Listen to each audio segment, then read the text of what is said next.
Mhm. Good morning and welcome to our next interview on the National Graphene 2D Association website. I'm Communications Director Mark Stowers. Our guest today is the founder and owner of Armor Upfitters, Mr. Billy Gibbons. He's in Katy, Texas.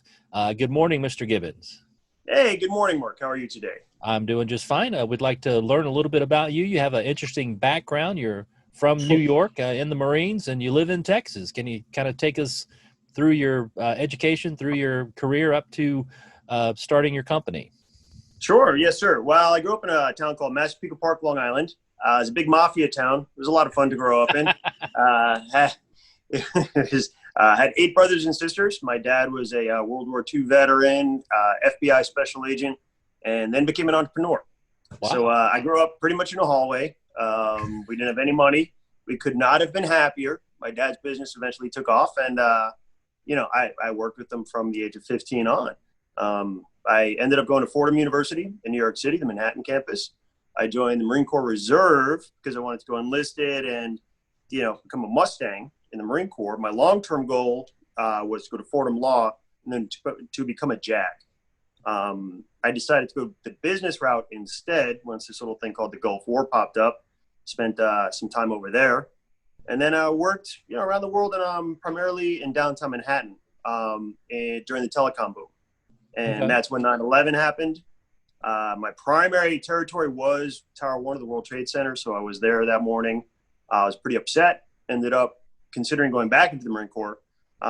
Took a job with a friend of mine recommended with the State Department as a contractor over in Beijing. It was a 6-month gig at their embassy training Chinese security personnel. That turned into a 12-year stint in Asia, where I got heavily involved in manufacturing and a lot of different things. But I also ended up with acquiring a girlfriend and then a wife and then a child and then another child. And it was time for them to go to school. So it was time for us to come home. My kids are American. They were consular births. So they're native born Americans. Time for them to go to school. So when I had to look at the States, I looked at the cost and I looked at the industries that were in New York, as well as other places in the country. And then I looked at Texas, where I do have some family here in Houston.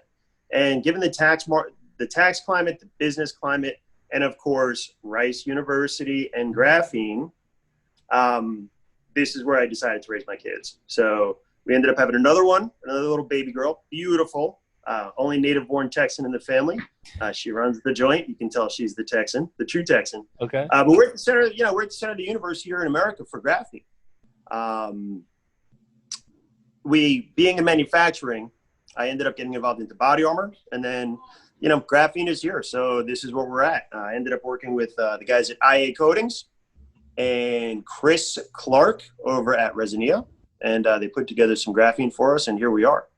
Wow. Now, you covered a lot of stuff there. You were actually in New York City on 9/11?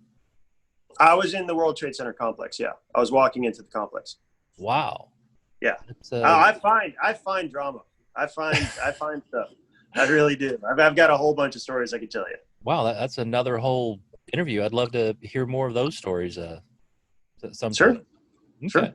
So, Yeah. I guess looking at your company, how did you get into graphene?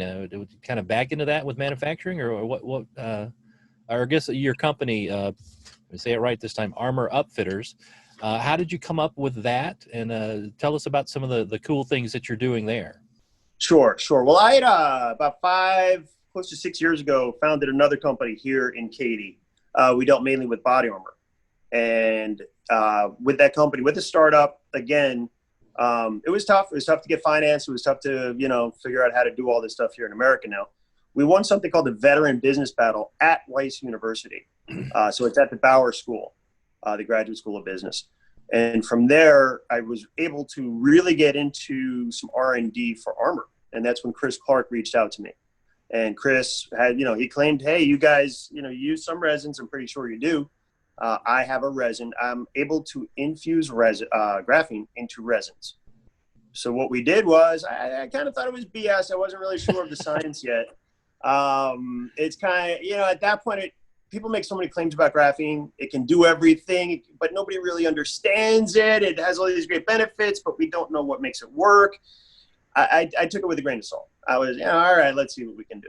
So I reached out to my contacts at Gijon Brothers, the gentleman named Ben Gijon. I'm not sure if you're familiar with their products, but they make a line of resins. Okay. All different resins, ProSet and West System, which West System is actually a very, very common commercial boat resin. I said, you know what, if you can, Chris, if you can do it, here, this is the most common boat resin in the world. It's, you use it to fix your whatever boats. Give me some graphene in this. Let me play with it. Let's see how we do. Sure enough, I gave him a gallon. He brought it back. Started playing with it just in construction of simple fiberglass composites and some Kevlar composites and things like that. And I noticed immediately it was killing my sandpaper. It laid up just like any other composite. It did have a little bit faster kick time. So we do work with our hardeners in the resins. We do a lot of blending here on site. We do notice that when we add the graphene, it absolutely it shortened the pot life and made it cure much more quickly. Then I realized it was killing all my sandpaper. And something's going on here. So, I'm sorry, there's a fly buzzing around here, right? Driving me nuts. We have a pet rat. It's a guinea pig, and it attracts flies. We're out in Texas, man. It happens. Exactly. We really started looking into it. And then we started testing with some rounds. We started testing with some small caliber handgun rounds, and from there, larger handgun rounds. And I've actually got something here I can show you. Do you mind if I pull it up? Sure. All right. So what we've done is we've taken the resins, the basic resins that we started off with Chris and the guys, Tracy Jr. and Senior over at IA.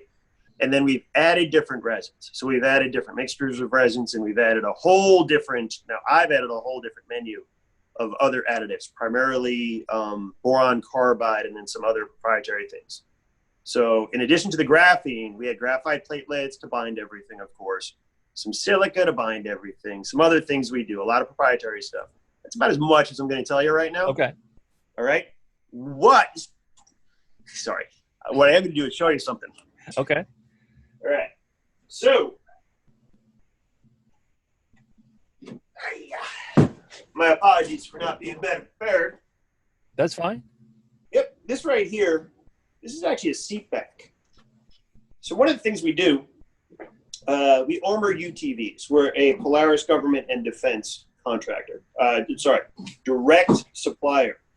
So when we armor up a vehicle, one thing I like to do is make sure the seat back is armored. It's a nice, big, flat, very close to the body shield that will that you sit up against. You have it all the time. So this started off at 18 pounds. After 337 high-powered rifle rounds, it's 24 pounds. Wow. This is standard level 3 Dyneema.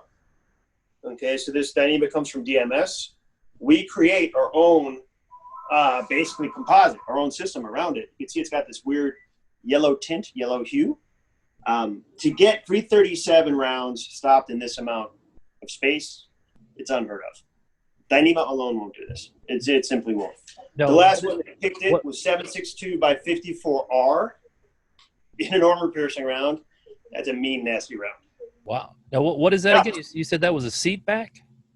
Yes, sir. So what we do is we have a add-on, not even bolt-on, just drop-in system for Polaris Rangers. Polaris Ranger is a very commonly used UTV for a police vehicle. Okay. Right? You see them all the time. And they're really, it's an outstanding vehicle. We love the guys at Polaris. So if you're worried about a threat from behind, I really like to use the seat back. So I remove the original seat back, I replace it with this, and then we coat this seat back with a nice cushion, a nice memory foam, make sure that it's breathable.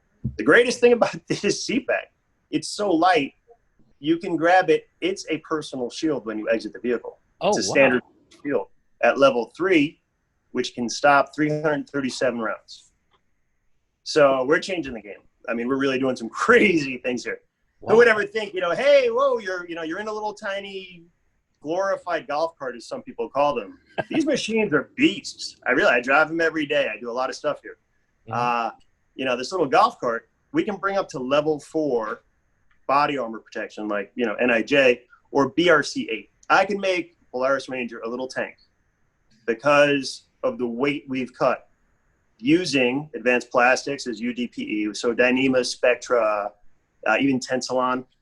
and graphene infused resins. So it's, the work these guys have done on their side of the business, combined with what I know and my skill set and all my people here, we're able to do something nobody's ever done. We're making little tiny mini tanks that come in at 1,800 pounds. I'm making armored trucks that come in at 3,400 pounds. Wow. That's just insane. Very soon we're going to be launching the Shrike. The Shrike is our concept combat car. It contains no metal. The entire body, everything from the frame up is composite. Now, of course, the wiring and things like that are going to have metal, but the entire body is built out of composite armor. The whole thing it's armored, and it floats. Oh my God. We've got some stuff coming up in the next in the next quarter, we're going to do some stuff. And then next year, you're going to see some things that are just insane. Sounds like something Batman would have. Or even better. Yeah. More James Bondy, Okay. Cars that drive off the road and end up in the water and then take off kind of stuff.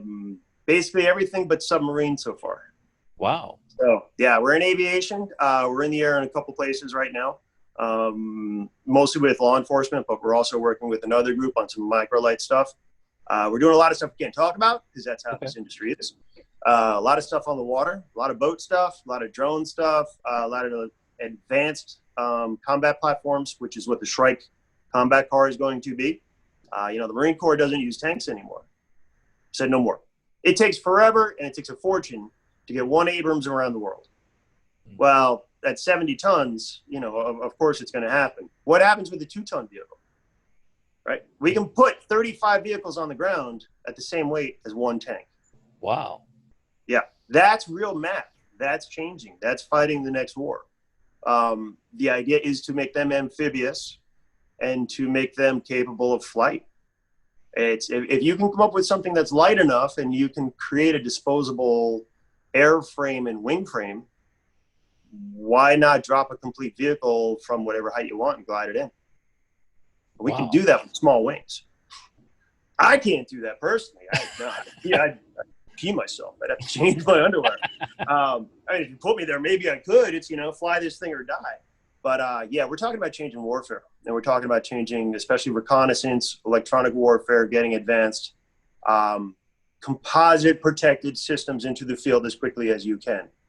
Needless to say, we build around manned systems right now. We build primarily around turbo diesel and some gas. We're looking at unmanned and we're looking at electric, of course. Okay.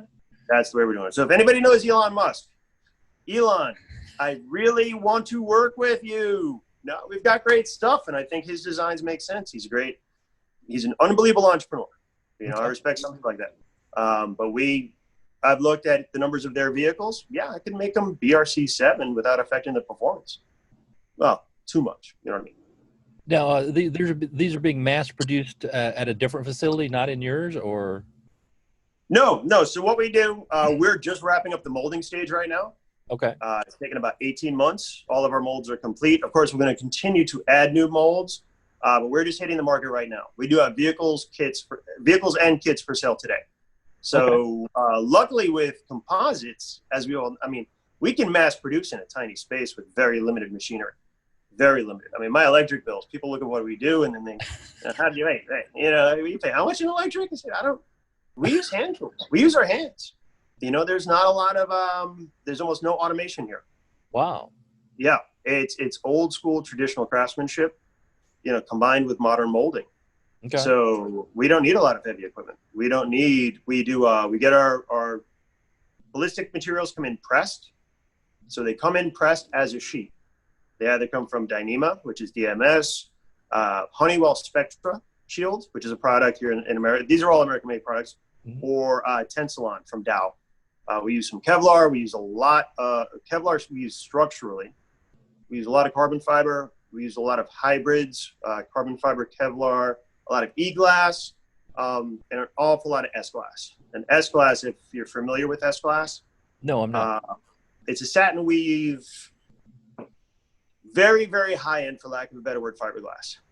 This stuff is amazing. It's incredibly strong, and you can make incredible molds out of it. So that's what we do. We're mold makers at the end of the day. Okay. We just make molds for really cool things.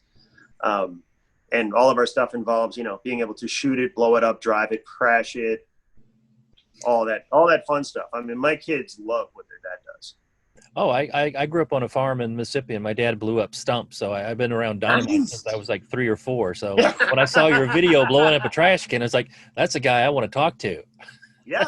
Well, you know, I mean, those blast-resistant trash cans, they're out there. They're in the world. You just don't notice them. They're in every airport. They're in every major transportation hub. They're there. The problem is they weigh 1,200 pounds on average. Some of them are more. Yeah, mine weighs 45. We also have a system that is, the patent is so close, I can't wait to tell you. But that trash can, it does way more than just stop bombs. Way more. There's a whole lot more to that system. And I'll share that with you if you want it first. Definitely. As soon as that patent clears, which I expect in the next 10 to 14 business days. Okay, yeah, I'd love to circle back and hear all about that. Sure. It's a game changer. Okay. So I guess you're doing so much with graphene. Are there projects you're looking at, or anything you can discuss, like in the future, or different areas that you're infusing graphene into? Yeah. Well, we concentrate on vehicles right now. That's it, right? Land, water, air. There is a strong threat to the national infrastructure right now. Mm-hmm. There are multiple strong threats to the infrastructure. We also work with EMP mitigation technologies. We do a lot of RF blocking, some SCIF work. So SCIF being a secured communication facility. Okay. So we can build in a Faraday cage and a comms cage, basically isolation bubble kind of thing, into our vehicles. And that's the great advantage of using these composites, because you've got so many layers of, you know, our composites, some of the layers get into hundreds. We can sneak in some of these metallized fabrics. We can sneak in some of the other advanced fabrics that are out there. And again, this is where I stop. Mm-hmm. I'm not going to tell any of my suppliers or what I'm doing with that stuff. Sorry. That's fine. Yeah. Hey, suckers, go figure it out for yourself. So. Exactly. Yeah. No, I did the work. You go do yours. You're talking about you work with Rice University. Can you tell me a little bit about that partnership and a few of the people there that are part of this graphene? Sure. Well, okay, so it's funny because I did work with Rice University very, very closely, but not with graphene. Okay. There's a gentleman named Michael Berry. I'm not sure if you know of him, very popular radio host down here in Houston, in the Houston market. He's in a lot of markets. Anyway, I called into his show one day. It was a veteran-owned business call-in Friday. I found out about the Veteran Business Battle. This is back in 2016. And the Veteran Business Battle is basically a Shark Tank for veteran-owned startups and companies and things like that. And those guys were awesome. Al Danto runs the project over there at Bauer. I believe he's a professor there. I think a gentleman named Jody James is one of the main founders, and he's the guy who really got into it with us. Amagi Bank, there's a gentleman named Javon Sterling who's been amazing. So basically, these folks came in. We won second place, and then by default, kind of first place at my former body armor company. Unfortunately, the partnership didn't work out. But I learned so much from Al Danto and Jody James and all the folks at Rice University that I'm looking forward to now meeting with Jim and trying to get in touch with everybody over there and really take the graphene to the next level. So I knew I wanted to get into graphene. A part of that was my location. I'm here in Houston. I'm here in the place where a lot of this stuff is happening. Let's see what this stuff is about. And it turns out the snake oil is real. You know, I don't know if it's real for everything, but I know in my world, it makes resin harder. It makes it more flexible. It stops UV. There are some other things it does that we're in the testing phase of right now. Really, really impressive, especially combined with some other elements. The stuff works for my application, right? To make a lighter, better composite armor, graphene, especially when combined with boron and silica and graphite, makes an amazing mixture. Now, there's a lot in there, especially getting the B4C right and the other stuff we do. And again, everybody else can go figure their own work out. Okay. But it's the real deal. You know, it's the real deal. Next, we'll talk about CBD oil. Okay. Helpful or not. All right. There you go. It's kind of the same thing. You know, everyone, it's the greatest thing ever. It's the greatest thing. It can do everything. It cures cancer. It yada, yada, yada. Does it? I mean, what exactly does it do? So we took it down one aisle, and that's ballistics. Does it help me build vehicles? It stop bullets and bombs all day long. Absolutely. Absolutely. Now you sell your products. Who are your customers? Who are the clients that come to get your armor? Or, I mean, is it everyday people who just want to, have a stronger truck while they're hunting or something, or kind of what's? Well, we're just coming out. We're in the final days of the pre-revenue stage. So we're launching our F-250s right now. The Polaris setup we have available now. We have a mix of government contracts, primarily law enforcement. Some things we're working with on a federal level, some other stuff we're working with. But we're actually getting walk-ins and calls about civilian armored cars. Okay.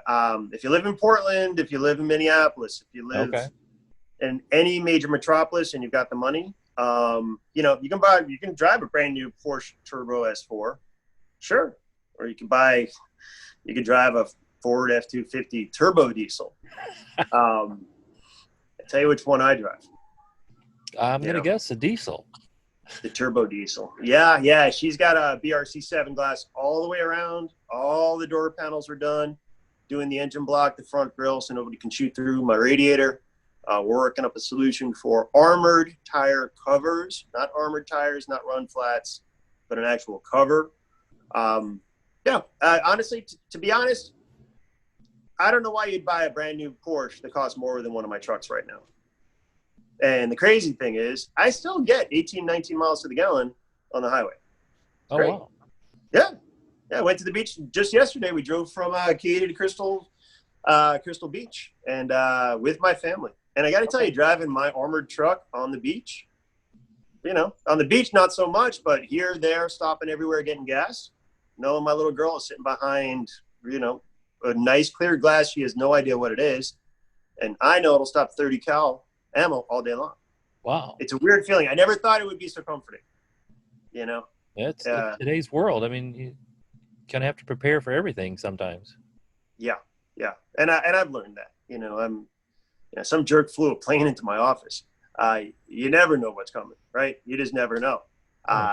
Harvey, right? I mean, the Harvey rainstorm here. My wife always thought I was nuts because I kept, so much water, so much food, so much ammo, so much medicine. I'm a prepper. It's just what I do. It's weird things happen. We got locked in the house for 6 days. I've lived through SARS. I was in Beijing for the whole SARS. Oh, wow. We find calamity. It's just what we do. I'm serious. My wife was 7 months pregnant when the 5/12 earthquake hit Sichuan and killed 300,000 people. She was in the middle of it. So she was homeless, living under a tent, kind of just a car park thing, for the 7th and 8th months of her pregnancy. A friend in my shop. We had my main office was 45 Broadway, which is about 2 blocks away. Okay. My buddy, longtime friend, he's a Marine, I'm a Marine. He lived up in northern Manhattan. I lived in Brooklyn. We divided the office and said, hey, we're getting off this island. So you guys want to go to Brooklyn? Billy's going, you're going north, Fies is going. Took the whole office, spread them apart. It was just instinctual. That wasn't instinctual, it was training, and everybody, you've been in that spot, you get that I'm taking over. And sure enough, every single person, including senior executives, listened to us, and they either walked out to Brooklyn with me or walked up with him. Oh, wow. So, yeah, lots of crazy shit. I once woke up in a country I had no idea where I was. No. So I mean, where were you when the planes actually hit the towers? So first one, I was walking up the backside, Lower Broadway, right? So about 3 blocks away. Wow. Heard it. And then, so that one came in from the north. I was coming in from the south. Turned around, walked back to 45 Broadway. As I was going up to 45 Broadway is when the second plane came in, went back down, and then rallied with my whole office in Battery Park. And then the second tower, so 2 came down first, right? So 1 was hit first, 2 was hit next. 2 came down first. As soon as 2 came down, I made everybody take off whatever they could, rip off our T-shirts, hasty mask, right? Fold as many times as you can. Even the girls, even my friends, I was like, you got to cover your face. I don't care, but go, bra, whatever. Walked around towards the Brooklyn Bridge, down around on the FDR. And then as soon as we were getting over to the Brooklyn Bridge side, the second tower fell and we couldn't get through that cloud again. I wasn't going to go back into that. So we ended up running over the Manhattan Bridge. And I remember looking back at the Manhattan Bridge on that beautiful morning thinking, you know, another fucking plane's coming soon. We're looking back and going, holy shit, my city's at war and we were just attacked. And I'm watching downtown Manhattan from the Manhattan Bridge just burn. So we skedaddled, got everybody back over to Brooklyn. I lived in Park Slope at the time. And I had to do something. So I was either going to do something stupid, join the Marine Corps, or do something stupid, join the Marine Corps, or option 3, which was go overseas. And that's what I did. Smart moves. Probably saved my life. We're looking at working with the local graphene folks and our existing folks at actually getting graphene into transparent armor. Okay. And as you can imagine, that'll be huge. So we've created about a dozen jobs here so far. We're hiring every single week. We're growing by leaps and bounds. Amagi has been great with us so far as our bank. And again, we have a lot of resources just from winning the veteran business battle. It's been, you know, that was another company and that was another lifetime ago, but really, they really helped me personally set up all the resources I need to run a successful company down here. Now, how big is your company? How many people, how many buildings, that kind of thing? Or we're small now. We're 2 buildings, big yard, a dozen people. Okay. So yeah, it's not bad. Some people are part-time, some people are off-site. But a year ago, it was me alone in the garage in my house. So we're ahead of the game, you know? Now, when you're testing all of your armor, I mean, is that like a big day? All dozen of you get out there with your guns and shoot everything up, or is there just 1 or 2 of you? No, of course, everybody shoots everything, yeah. And we got a bomb guy. We got a couple of bomb guys. So there's a group called Texas Ordnance. They're local. Sean Lindsay and his guys. They're bomb guys. So if we need to test against Claymore mines, good. We need to test against RPG-7, good. You know, I mean, they can either simulate, which is what we pretty much do, because RPGs and things like that are super expensive. But they do a great job, and just having that access here is phenomenal.